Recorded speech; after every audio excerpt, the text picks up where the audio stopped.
बिस्मिल्लाहिर्रहमानिर्रहीम। शुरू अल्लाह के नाम से जो बड़ा मेहरबान और निहायत रहम करने वाला है। अस्सलामु अलैकुम। दोस्तों, हज़रत रूमी रहमतुल्लाह अलैह ने लिखा है कि एक दिन तूफ़ान बड़ा तेज़ आ गया। एक आदमी दरख्त के नीचे खड़ा था। वहाँ एक बुज़ुर्ग भी खड़े थे और दो नौजवान भी खड़े थे। उस बुज़ुर्ग ने सब लोगों से कहा कि तूफ़ान बहुत तेज़ है, ऐसा ना हो कि दरख्त का कुछ हिस्सा टूट के हमें लग जाए। ये सामने एक बरामदा है, आओ इस बरामदे में चलते हैं। वो बुजुर्ग और एक नौजवान दोनों अंदर चले गए तो एक शख्स खड़ा रहा। बुजुर्ग ने उसको कहा, बेटे तू भी आ जा। वो कहने लगा, कोई नहीं, अल्लाह बचाएगा। थोड़ी देर के बाद बुजुर्ग ने फिर कहा कि बेटे तूफान है, आंधियों से दरख्त का कोई हिस्सा टूटेगा, तेरे सर पर लगेगा, तू यहाँ आ जा। वो कहने लगा, मुझे अल्लाह बचाएगा। 2-3 दफ़ा कहने के बाद वो बुजुर्ग खामोश हो गए। थोड़ी देर बाद एक आदमी वहाँ से गुजर रहा था। उसने गुजरते हुए कहा कि भाई बरामदे में चला जा, तूफान बहुत तेज़ है, कोई चीज़ तेरे सर पर लग जाएगी। वो कहने लगा, नहीं, अल्लाह बचाएगा। वो गुजरा तो एक और शख्स आया। उसने बड़े प्यार से कहा, मैं पीछे से होकर आ रहा हूँ, तूफान बहुत तेज़ है, आगे मैंने दरख्त गिरे हुए देखे हैं, तो तू अंदर चला जा। तो वो शख्स कहने लगा, मुझे अल्लाह बचाएगा। एक तीसरा शख्स आया, उसने भी कहा, लेकिन वो वहीं से ना हटा। वो शख्स भी आगे बढ़ गया। एकदम तूफान का तेज झटका आया और एक बड़े दरख्त का मोटा सा तना ऊपर से जोर से गिरा और उसके पीछे सर पे लगा तो वो धड़ाम से जमीन पर गिरा। सर पर फट गया, रूह परवाज कर गई।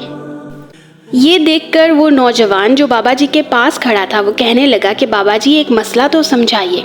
इस बंदे का तवक्कुल अल्लाह पर इतना मजबूत था, चाहिए तो ये था कि अल्लाह इससे बचाता, लेकिन ये तो मर गया। तो बुजुर्ग कहने लगे कि बेटे तुमने गौर नहीं किया, वो जो मेरे समेत 4 बंदे उसे समझाने आए थे, वो सारे अल्लाह ने ही भेजे थे।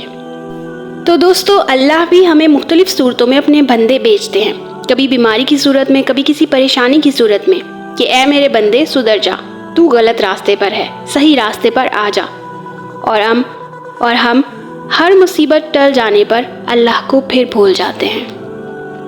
एक आदमी 2 बहुत ऊंची इमारतों के दरमियान तनी हुई रस्सी पर चल रहा था। वो बहुत आराम से अपने दोनों हाथों में एक डंडा पकड़े हुए संभल रहा था। उसके कंधे पर उसका बेटा बैठा था। जमीन पर खड़े तमाम लोग दम साधे खड़े यकटक उसे देख रहे थे। जब वो आराम से दूसरी इमारत तक पहुंच गया तो लोगों ने तालियों की भरमार कर दी और उसकी खूब तारीफ की। उसने लोगों को मुस्कुरा कर देखा और बोला, क्या आप लोगों को यकीन है मैं वापस इसी रस्सी पर चलता हुआ दूसरी तरफ पहुंच जाऊंगा? लोग चिल्ला कर बोले, हाँ हाँ तुम कर सकते हो। उसने फिर पूछा, क्या आप सबको भरोसा है? लोगों ने कहा, हाँ, हम तुम पर शर्त लगा सकते हैं। तो उस शख्स ने कहा, ठीक है, क्या आप में से कोई मेरे बेटे की जगह मेरे कंधे पर बैठेगा? मैं उसे बाहिफाजत दूसरी तरफ ले जाऊंगा। उसकी बात सुनकर सबको सकता सा हो गया, सब खामोश हो गए। दोस्तों, यकीन अलग चीज़ है और भरोसा अलग चीज़। भरोसा करने के लिए आपको मुकम्मल फना होना पड़ता है और आज हम सब में उसी भरोसे की कमी है। हम अल्लाह ताला पर यकीन तो रखते हैं लेकिन भरोसा नहीं करते। हालांकि अल्लाह ताला ने कुरान में फरमाया है, यानी जब किसी बात का पुख्ता इरादा कर लो तो अल्लाह पर भरोसा करो, यकीनन अल्लाह भरोसा करने वालों को पसंद फरमाता है। कहते हैं महमूद गजनवी का दौर था। एक शख्स की तबीयत नासाज हुई तो तबीब के पास गया और कहा कि मुझे दवाई बना के दो। तबीब ने कहा कि दवाई के लिए जो चीज़ें दरकार हैं सब हैं सिवाय शहद के। तुम अगर शहद कहीं से ला दो तो मैं दवाई तैयार कर देता हूँ। इत्फाक से मौसम शहद का नहीं था। उस शख्स ने हकीम से एक डिबिया ली और चला गया। लोगों के दरवाजे खटखटाने लगा मगर हर जगह मायूसी हुई। जब मसला हल ना हुआ तो वो महमूद गजनवी के दरबार में हाजिर हुआ। कहते हैं वहाँ अयाज ने दरवाज़ा खोला और दस्तक देने वाले की रोदात सुनी। उसने वो छोटी सी डबिया दी और कहा कि मुझे इसमें शहद चाहिए। अयाज ने कहा, आप तशरीफ़ रखिए, मैं बादशाह से पूछ के बताता हूँ। अयाज वो डिबिया लेकर बादशाह के सामने हाजिर हुआ और अर्ज़ की कि बादशाह सलामत, एक साइल को शहद की ज़रूरत है। बादशाह ने वो डिबिया ली और साइड में रख दी। अयाज को कहा कि 3 बड़े बड़े डब्बे शहद के उठा के उसको दे दिए जाएं। अयाज ने कहा, हजूर उसको तो थोड़ी सी चाहिए, आप 3 डब्बे क्यों दे रहे हैं? बादशाह ने अयाज से कहा, वो मजदूर आदमी है, उसने अपनी हैसियत के मुताबिक मांगा है। हम बादशाह हैं, हम अपनी हैसियत के मुताबिक देंगे। मौलाना रूमी फरमाते हैं, आप अल्लाह पाक से अपनी हैसियत के मुताबिक मांगे, वो अपनी शान के मुताबिक अदा करेगा, लेकिन शर्त ये है कि मांगे तो सही। एक आदमी ने पैसा जोड़कर अपने बीवी बच्चों के लिए नया घर बनाया। एक दिन ये घर मुकम्मल हो गया। उस आदमी ने फैसला किया 3 दिन बाद अपना घर का सामान और ख़ानदान इस घर में शिफ्ट करेगा। शिफ्टिंग से 1 दिन पहले रात में ज़लज़ला आया और उसका नया घर उस ज़लज़ले में गिर गया। सुबह अहले मोहल्ला, अजीज़ो अकारिब सब अफसोस के लिए मलबे पर खड़े थे। मालिक मकान जब पहुंचा तो उसके हाथ में मिठाई का डब्बा था। उसने सब में मिठाई बांटी तो एक साहब ने कहा, क्या तुम्हारा दिमाग खराब हो गया है? इतना नुकसान हुआ है और तुम मिठाई बांट रहे हो? मालिक मकान ने कहा, नहीं, मैं तो शुक्र अदा कर रहा हूँ। ज़लज़ला 1 रात पहले आ गया। मैं बाल बच्चों के साथ यहाँ होता और ज़लज़ला आता तो उस वक्त मैं मिठाई नहीं बांट रहा होता, बल्कि मलबे के नीचे होता। दोस्तों, ज़िंदगी में हर वक्त हमारे सामने देखने के 2 पहलू होते हैं, एक अच्छा पहलू जबकि दूसरा बुरा पहलू।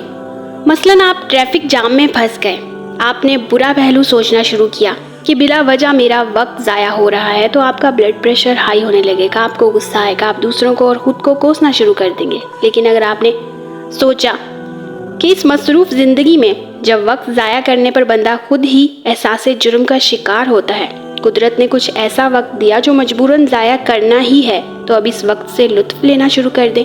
गाड़ी में अपनी पसंद का म्यूज़िक लगा लें, आसमान और परिंदों को देखें, या आसपास की मखलूक़ खुदा आपकी तवज्जो ले लेगी। एक आदत आपको ब्लड प्रेशर का मरीज़ बना देगी, जबकि दूसरी आदत आपको सख्त से सख्त हालात में भी अच्छा पहलू ढूंढने और पुरसुकून रहने का इनाम देगी।